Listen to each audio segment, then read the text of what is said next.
I joined the Liverpool Phil in 1999, I think it was.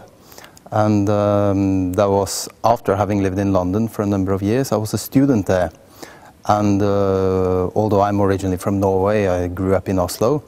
I came to London to study, and I suppose during those years I came sort of used to the music scene here, and was tickled by the challenge of joining the profession here. And so I think it was in the last year of my studies, I was tempted by an ad in the Strad magazine and came to audition for the Phil.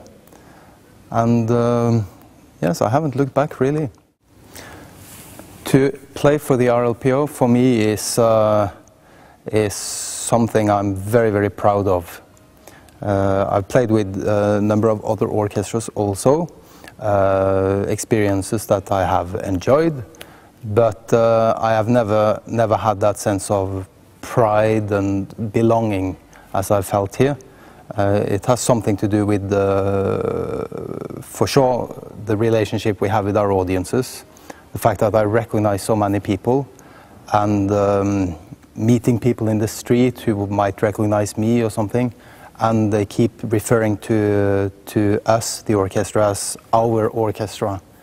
And I feel that's a very special thing. It's hard for me to pick out a single influence, because I suppose me as a musician is made out of so many influences, bigger or smaller.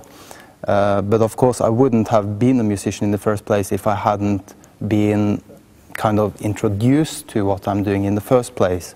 I'm sort of grown up with music. My father's a great musician, great jazz musician as well as a classical player.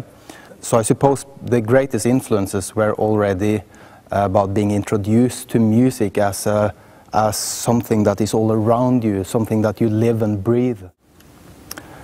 The greatest part of playing with an orchestra for me is the repertoire, which is so vast and varied. The repertoire we play, it spans hundreds of years of great minds, musical minds, trying to express their feelings or their ideas of the world through dots on paper.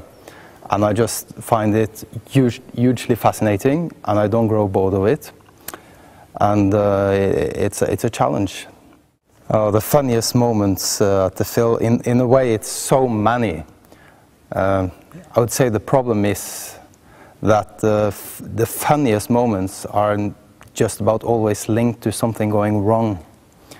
And I'm not sure if I have a good enough lawyer to be talking about my funniest moments at the Phil.